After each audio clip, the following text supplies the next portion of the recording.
గురూజీ 72 గంటల్లోనే ఫోన్లోని అద్భుతమైన జ్యోతిష్య పరిష్కారం చూపిస్తారు. నమ్మండి, నమ్మకపోండి, ఇది నిజం. శ్మశాన కాళి రుద్ర చౌడీదేవి ఆరాధకులు నంబర్ 1 వశీకరణ స్పెషలిస్ట్ గురూజీ. మనిషి పుట్టుక నుండి చనిపోయే వరకు వచ్చే అన్ని క్లిష్టమైన సమస్యలకు పరిష్కారం ఇక్కడ లభిస్తుంది. విద్య, ఉద్యోగం, వ్యవహారం, స్త్రీ ప్రేమ, పెళ్లి, సంతానం, స్త్రీ పురుష వశీకరణం, భూవశం, భార్యాభర్తల కలహాలు, కోర్టు సమస్యలు, విడాకుల సమస్యలు, చేతబడి, అప్పుల బాధ, ఇంకా మీకు ఎలాంటి సమస్యలు ఉన్నా 72 గంటల్లోనే. జై శ్రీమన్నారాయణ. నేను మీ ఐకాన్ ఆస్ట్రాలజర్ గట్టుపల్లి సురేష్ బాబు. మనకి ఈరోజు ఒక చిన్న విషయం మాట్లాడాలని చెప్పేసి వచ్చాను. అయితే ముఖ్యంగా ప్రతి ఒక్కరు కూడా గమనించవలసినటువంటి ఒక విషయం, గ్రహాల యొక్క స్థితిగతులు అవి మారుతూనే ఉంటాయి. ఎక్కడా కూడా గ్రహాలు అనేది ఆగిపోయి కానీ స్తంభించి కానీ ఉండవు. కాబట్టి గ్రహాలు స్థానాలు చలన చేస్తూ ఉంటాయి. వాటి పరిధిలో అవి వాటి కాలక్రమేణాగా ఏ టైంలో ఏ సమయంలో ఏ గ్రహం ఏ స్థానంలోకి వెళ్ళాలో ఆటోమేటిక్గా వెళ్తూ ఉంటుంది.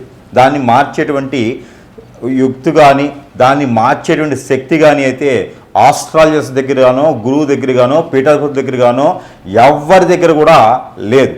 ఆ గ్రహాల యొక్క మార్పు వలన మన మానవాళిలో కొంతమేర మార్పులు అయితే సహజంగా వస్తూ ఉంటాయి. ప్రకృతిలో మార్పులు అనేది గ్రహాల యొక్క స్థితిగతుల వలన వస్తూ ఉంటాయి. అందువలన మనకి ఏదో గండాలు వస్తున్నాయి, ఏదో జరిగిపోతుంది, ఏదో కోట్ల రూపాయలు నష్టపోతాము, గండాలు వచ్చేసి మనం అందరం యాక్సిడెంట్లు పోతాము, అగ్ని ప్రమాదాలు అవుతాయి, ఫ్లైట్ యాక్సిడెంట్ అయ్యిద్ది. ఇవన్నీ కూడా ఇప్పుడు మనం ఒకటి గమనించుకోవాల్సిన విషయం. ముఖ్యంగా ఒకటి చెప్తాను. ఒక బస్సు ఉంటుంది, ఒక 50 నుంచి 60 మంది బస్సులో ఎక్కుతారు. ఈ బస్సులో ఎక్కిన వారికి మంచి శని భగవానికి అశుభ దృష్టి ఉంటుంది, దారిద్ర్యం ఉంటుంది, ఇతనికి రాహు సంబంధించినటువంటి అశుభ దృష్టి ఉంటుంది, ఇతనికి గండం ఉంటుంది. ఓకేనా? ఇతనికి ఒక గండం ఉంది. ఈ గండం ఉన్న వ్యక్తి 60 మంది ఉన్నటువంటి బస్సులో లేదా 45 మంది ఉన్నటువంటి బస్సులోకి ఎక్కున్నాడు. ఎక్కున్నప్పుడు ఇతని డ్రైవర్ ఎవరైతే ఉన్నారో ఇతను బస్సు ఎక్కినటువంటి డ్రైవర్కి శని భగవాని యొక్క అశుభ దృష్టి కాదు, శుభ దృష్టి బాగా ఉంది. అతనికి ఈ పూజలు, యజ్ఞ, యాగ, హోమాలు, జపతపాలు చేసుకోడు. తను వృత్తిని నమ్ముకొని ప్రతినిత్యము కూడా ప్రతి నిమిషము కూడా వృత్తికి నమస్కారం చేసుకొని, నా వెనక చాలామంది ఉన్నారు, నేను చేసేటువంటి డ్రైవింగ్ చాలా పర్ఫెక్ట్గా ఉండాలి, జాగ్రత్తగా ఉండాలి, నా వెనక వాళ్ళు ముందు వాళ్ళు చాలా జాగ్రత్తగా వెళ్ళాలి, గమ్యానికి తీసుకెళ్ళాలి వీళ్ళందరని చెప్పేసి ప్రతిరోజు కూడా ఉదయించే సూర్యుడికి నమస్కారం చేసుకుంటాడు. తను ఎక్కినటువంటి వాహనానికి నమస్కారం చేసుకుంటాడు.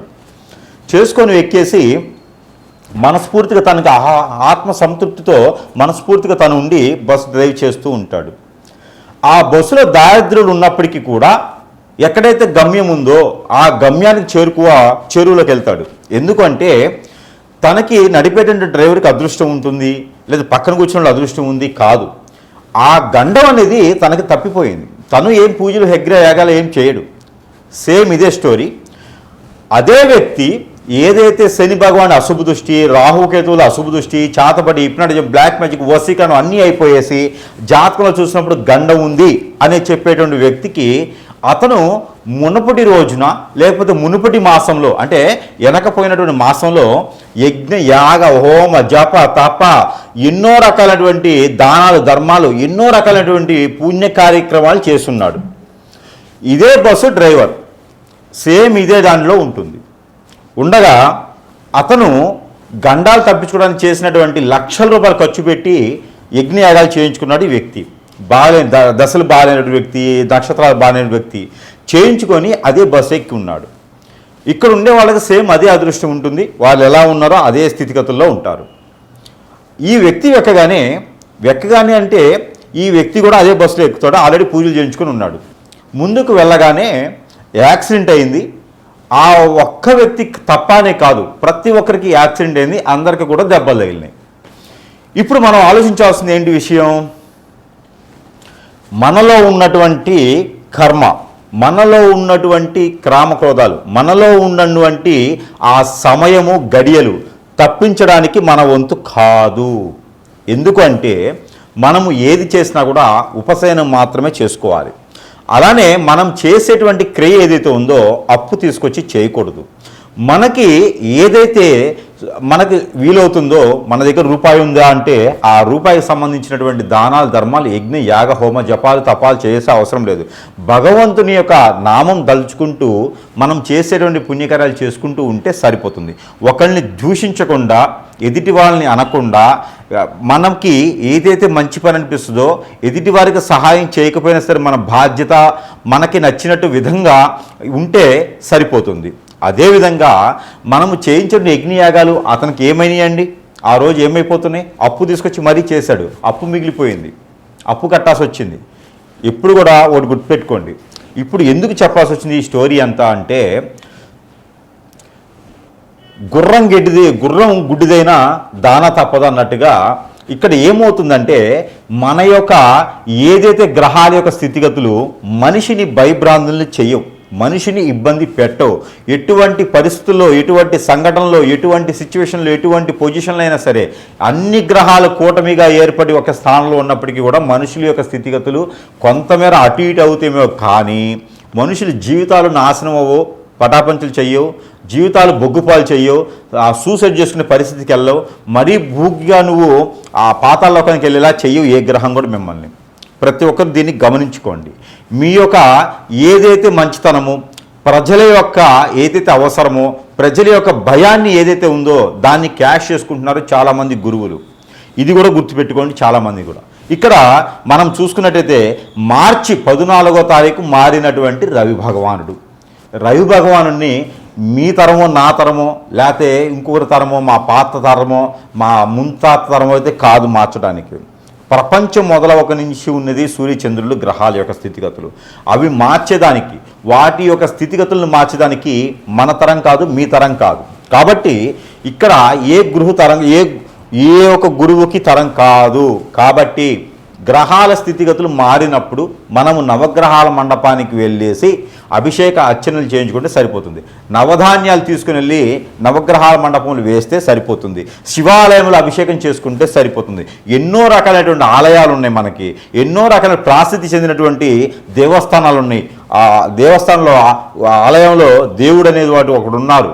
కాబట్టి ఆ దేవునికి చేసేటువంటి పూజలు కావచ్చు, అమ్మవారి చేసేటువంటి కుంకుమచ్చలు కావచ్చు, స్వామివారికి నిర్వర్తించేటు నోములు ఉంటాయి, యజ్ఞాలు ఉంటాయి, యాగాలు ఉంటాయి, ఇవన్నీ ఉంటాయి. కానీ మన మనసుకి ఏదైతే చేయాలనిపిస్తుందో అది చేయండి. అంతేగాని ఎవడో చెప్పినాడని చెప్పి భయభ్రాంతులు వేసి మీరు చేస్తారంటే మాత్రము ఖచ్చితంగా ఇబ్బంది పడి ఆ గురువులకి మీరు హిప్నాటిజం అయిపోతారు, లక్షల రూపాయలు నష్టపోతారు. మీరు ఆల్రెడీ వ్యాపారంలోనో, జాబులో లేకనో ఏదో సమస్యలతో కొట్టుమిట్లాడుతూ ఉంటే మళ్ళీ లక్షల రూపాయలు పెట్టి పూజలు చేస్తూ ఉంటే ఎట్లయితుంది? ఒకడు వస్తాడు కిరీటం పెట్టుకొని 11 ఉంగరాలు పెట్టేసి నడుముకి బెల్ట్ కూడా అది వడ్రానం పెట్టుకొని వస్తాడు. వచ్చేసి నా దగ్గర స్టోన్లు తీసుకోండి మీకు అష్టైశ్వర్య ప్రాప్తి కలుగుద్ది అంటాడు.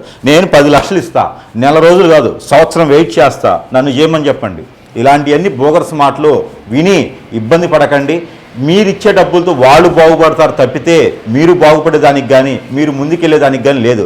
స్వచ్ఛందంగా, ఇష్టంగా, అందులో దేవుని మీద ప్రేమతో చేసేటువంటి గురువు లేరు. ఖచ్చితంగా మీరు అందరూ గుర్తుపెట్టుకోవాల్సిన విషయం ఏంటంటే, మిమ్మల్ని అందరినీ గురువులనే పేరుతో మోసం చేస్తున్నారు, వేషధారణతో మోసం చేస్తున్నారు. ఇకపోతే మీరే గమనించుకోవాలి, ఇది మంచి గురువు ఎవరా, చెడ్డ గురువు ఎవరా, ఇన్ని లక్షల రూపాయలు ఈ పూజకి హోమానికి అవుతున్నాయా, దీని తర్వాత తాత్పర్యంలో మనకి పని అవుతుందా లేదా, ఇవన్నీ కూడా గ్రహించుకోండి, గమనించుకోండి. మీ దగ్గర తీసుకున్నటువంటి డబ్బులతోనే గురువులు వారు చేసేటువంటి పని ఏమిటంటే కనుక మిమ్మల్ని హిప్నటైజ్ చేసి వారి చుట్టూ తిప్పుకుంటున్నారు. ఇవన్నీ గమనించుకోండి. మరొకటి, ఇక మార్చి 14వ తారీఖు మారినటువంటి రవి భగవానుడు, ఈ రవి భగవానుడు కుంభరాశి నుంచి మీనరాశికి వచ్చాడు. ఓకే, ఏమిటంటే అయితే మీనరాశి నుంచి ఏప్రిల్ 14వ తారీఖు మేషరాశిలోకి వస్తాడు. ఏంటి అయితే దీనివలన యజ్ఞాలు చేయాలి, హోమాలు చేయాలి, మీకు గండాలు ఉన్నాయి, ప్రాణభయం ఉంది. ఎవడు చెప్పాడు? ఏది పంపించమని చెప్పండి, ఎంతమందిని పంపిస్తారో. ఇవన్నీ కూడా బోగర్స్. మన జాతకంలో ప్రతి ఒక్కరికి శని బలం అనేది ఖచ్చితంగా ఉంటుంది. ఆ శని బలం పెంచడానికి ఎవరి తరం కాదు, తగ్గించడానికి ఎవరి తరం కాదు. గ్రహాల యొక్క స్థితిగతులు మారుతూ ఉంటాయి. అవి మారినప్పుడు శనీశ్వరుడి దగ్గరికి వెళ్ళేసి తైలాభిషేకం చేసుకోండి, సరిపోతుంది. అంతేగానక ఏదైనా మీరు దానం చేసేయండి, సరిపోతుంది. 10 మందికి అన్నం పెట్టండి, సరిపోతుంది. పేదవాళ్ళకి, పేద విద్యార్థులకి, వికలాంగులకి, అంగవైకల్యులకి, అలానే వృద్ధులకి ఎంతోమందికి ఉన్నారు. వారికి మంచి చేయండి. ఆరోగ్యం బాగాలేక ఎంతోమంది ఆన్లైన్లో డబ్బులు లేక ఉండిపోయి ఉన్నారు, మరణించే వాళ్ళు ఉన్నారు. వారికి దానం చేయండి, అన్నదానం చేయండి, వస్త్రదానం చేయండి, అలానే మీరు ప్రాణదానం చేయండి, విద్య దానం చేయండి. అంతేగాని బోగర్స్ మాటలు చెప్పేటువంటి గురువుల్ని ఎప్పుడు కూడా మీరు నమ్మకండి. గురువుకి కాలికి నమస్కారం చేయకండి, గురువుకి పాదసేవ చేయకండి, గురువుకి పాదాలకు అభిషేకాలు చేయకండి. అది పాపం మనం కూడా చుట్టుకున్నటువంటిది. వాళ్ళు చేసేటువంటి ప్రతి కర్మకి, వారు చేసేటువంటి ప్రతి కర్మైనటువంటి విషయాలకి మనం పాపాలు కట్టుకోవాల్సి వస్తుంది. కాబట్టి మీరు అందరూ కూడా గురువుని ఇష్టపడండి, గురువు దగ్గరికి వెళ్ళండి. అంతేగానక మీకు ఇష్టం ఉంటే వెళ్ళండి, కానీ గురువులకి ఏ మాత్రం సేవ చేసినా కూడా ఆ పాపాలు, ఆ కర్మలు మనం చుట్టుకోవాల్సి వస్తుంది. దయచేసి అలాంటి చేయకండి. ఇకపోతే మార్చి 14వ తారీఖు మారినటువంటి రవి భగవానుడు, దానివలన ఏదో శని భగవానుడు అష్టదిబ్బందన అయిపోయినాడు, కదలకుండా అయిపోయినాడు అంటే ముందు నువ్వు బతకరు అయ్యా. అష్టదిబ్బందులు అయ్యి కదలకుండా అయ్యి తాళచలనం లేకుండా పోతే ముందు నువ్వు బతకాలి కదా. అసలు నీ బాడీలో శని ఉందో చూసుకో, అసలు నీ ఆయుష్ ఎక్కడి వరకు ఉందో చూసుకోలేదయ్యా. ముందు ఏ గురువుకైనా చెప్తున్నానో వార్నింగ్ ఇస్తున్నాను, ఇది జాగ్రత్తగా లేకపోతే మాత్రం ఖచ్చితంగా మిమ్మల్ని అందరూ మాత్రం ఏకి పారేయడానికి కాదు, రోడ్డు మేము పెట్టి ఉరి వేయడానికి కూడా సిద్ధంగా ఉంటాను నేను. ప్రతి ఒక్క గురువు కూడా వార్నింగ్ పెట్టుకోవాలి ఇది. తర్వాత ఇంకొక విషయం ఏంటంటే కనుక శని భగవానుడు ఏమవుతుందయ్యా, ఏదో చెప్తున్నారు, శని భగవానుడికి ఏమవుతుంది, ప్రాబ్లం ఏంది, ఈ సమస్య ఏమవుతుంది, మీకేమవుతుంది? శని భగవాన్ని మోసుకొచ్చి తీసుకొచ్చేమన్నా మళ్ళీ ఇంకో రాశి తీసుకొస్తారా? లేనప్పుడు ఎందుకయ్యా మీకు ఇవన్నీను? మీరు సంపాదించడానికి వేసేటువంటి వేషాలు ఇవన్నీను. నడుముకు వడ్డాలు పెట్టుకొని, ఎంట్రుకల తాళ్ళు కట్టుకొని, త్రిశూలం పెట్టుకొని శివుళ్ళు అవ్వరు, ఓకేనా? తలపాగా పెట్టుకోగానే లేదా తలకి ముడేసుకోగానే మీరు సాధువులు అవ్వరు. కాబట్టి మీరు చేసే అన్నీ తెలుసు. ప్రతి ఒక్కరు మాత్రం చెంటాడేస్తాను, సమస్య లేదు అందులోను. ప్రజలకి మోసం జరిగితే మాత్రం ఒప్పుకునే ప్రసక్తి లేదు అందులోను. మరొక విషయం ప్రజలు గుర్తుపెట్టుకోండి, ఇలాంటి బోగస మాటలు విని హోమాలు, యజ్ఞాలు, యాగాలని చెప్పి వెళ్ళి డబ్బులు పాడు చేస్తున్నట్టు మాత్రము మిమ్మల్ని కాపాడే నాదుడు ఎవ్వడూ లేడు. శివుడి దగ్గరికి కాదు, మళ్ళీ ఆ శివుడి దగ్గరికే వెళ్ళాలి మీరు ప్రార్థన చేసుకుంటూ.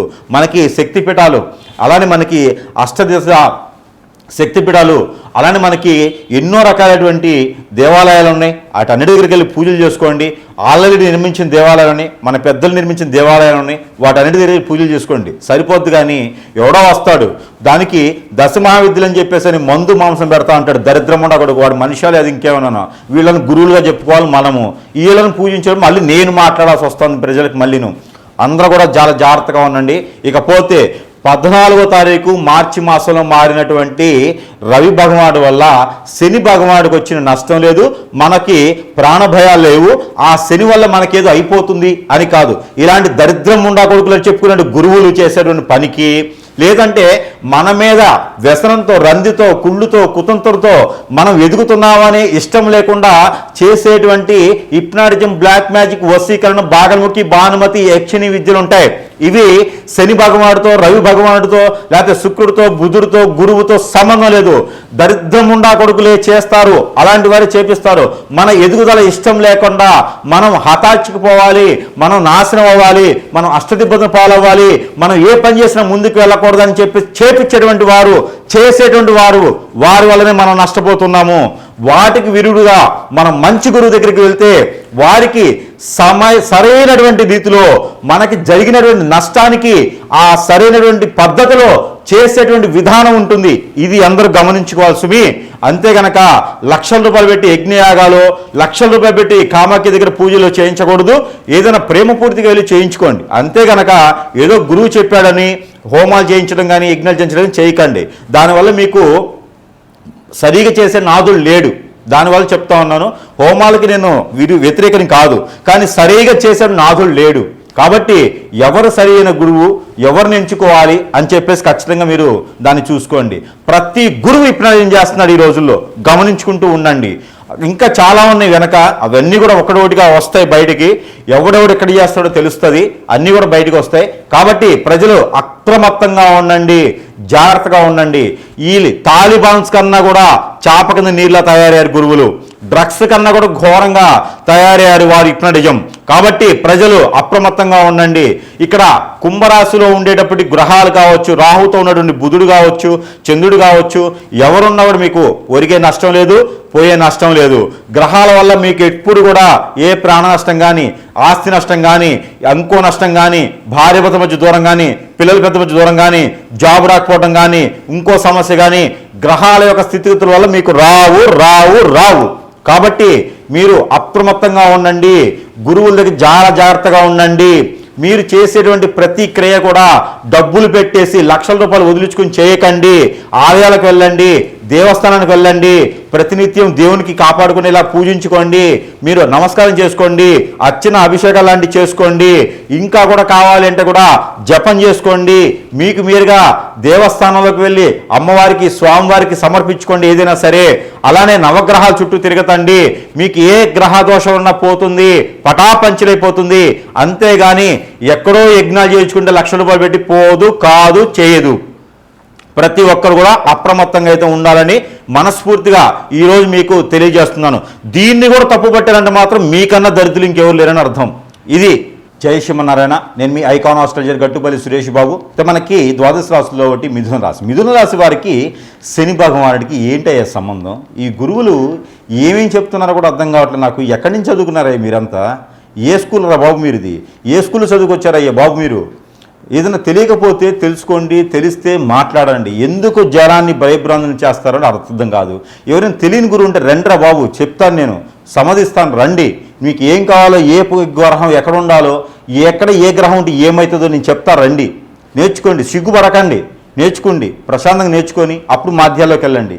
ఎందుకరయ్యా, ఎందుకు కాషాయం వస్త్రం ధరించుకొని నెత్తిని పిలక పెట్టుకోగానే, వడ్రానాలు పెట్టుకోగానే, త్రిశూలం పెట్టుకొని గురువులు అరయ్యా, గురువులు అవ్వరు. నేను చేస్తా అలాంటి వేషాలు వేస్తే గురువులు అవ్వరు, వేషధారణలు అవుతారు, క్యారెట్ ఆర్టిస్టులు అవుతారు. ఓకేనా? అలాంటి చేయకండి అయ్యా. జనాన్ని భయబంధం చేయకండి. ఏ గ్రహం ఎక్కడ మారుతుందయ్యా, ఎక్కడ ఏమవుతుందయ్యా నాకు చెప్పండి కొంచెం. ఎందుకు మాధ్యాల్లో వాయిస్తున్నారు? ఏ హోమం చేయించాలరా బాబు? ఏ హోమం చేయించుకుంటే సరిపోతుంది జనానికి? 10 కోట్లు వస్తాయా? ఎందుకు భయభ్రాంతులు చేస్తారు? చేయకండి అయ్యా. అయితే ఇక్కడ మిథున రాశి వారికి ఇక్కడ మీనరాశిలో శని భగవానుడు ఉంటే మిథున రాశి వారికి ఏమవుతుందండి?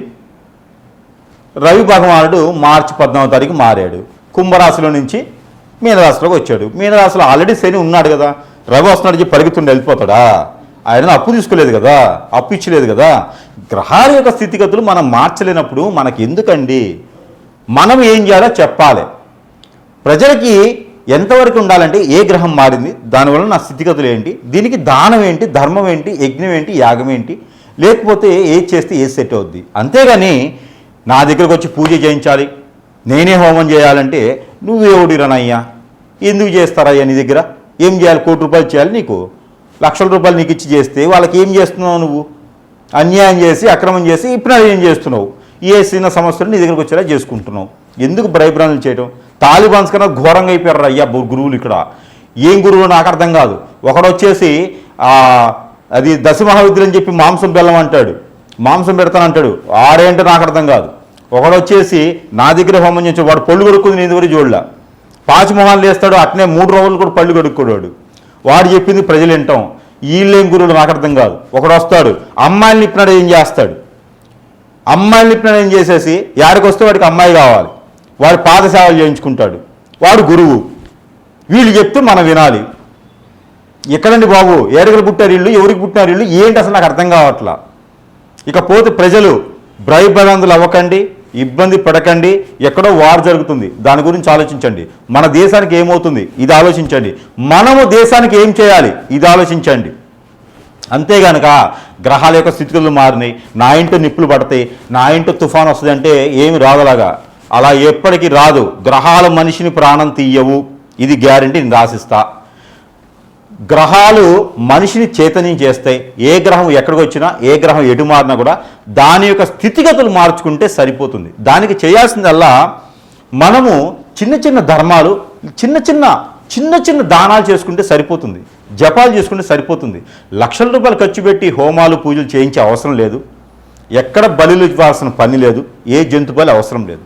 ఏ గ్రహం కూడా మనిషికి ఏమీ చేయదు. భయభ్రాంతులు అవ్వకండి. ముఖ్యంగా మీరు ఏదైనా భయభ్రాంతులు చెందుతున్నారు, మీరు అనుకున్న పని ముందుకెళ్ళట్లేదంటే దానికి మీరు నమ్మినటువంటి దరిద్రమైన గురువు మీ మీద చేయించినటువంటి క్రియ. మరొకటి, మీకు చుట్టూతో ఉంటారు కదా, మీ చుట్టూతో బంధుమిత్రులు ఉంటారు, స్నేహితులు శ్రేయభిలాషులు ఉంటారు, మీరు ఎదుగుతుంటే తట్టుకోలేనటువంటి వ్యక్తులు మీ చుట్టూ చాలామంది ఉంటారు. అందులో మీరు సెన్సిటివ్గా ఉంటారు. మిథున రాశి కదా, చాలా సెన్సిటివ్గా ఉండి మీ యొక్క అట్రాక్షన్ అన్నమాట, మీ ఫేస్ అందరికి అట్రాక్ట్ అవుతుంది, మీ మాట 10 మందిని లాక్కొస్తుంది, అలాంటి అట్రాక్ట్ చేసేటువంటి గుణం ఉంటుంది. కాబట్టి మీరు మాట పడే తత్వం కాదు, మాట ఇచ్చారంటే నిలబెట్టుకునే తత్వం ఉంటుంది. కాబట్టి మీ మీద ఎవరో పడనటువంటి వ్యక్తులు హిప్నాటిజం, బ్లాక్ మ్యాజిక్, వశీకరణ, బాగలముఖి, భానుమతి, యక్షిని, కుబేరు ఏదైనా సరే మీరు చేయించేసి అష్టదిబ్బలను పాలు చేసేసి మిమ్మల్ని మళ్ళీ బయటికి వెళ్ళకుండా చేసుకుంటారు. ఇది బాగా గుర్తుపెట్టుకోవాలి. గ్రహాలు మిమ్మల్ని ఏం చేస్తాయి?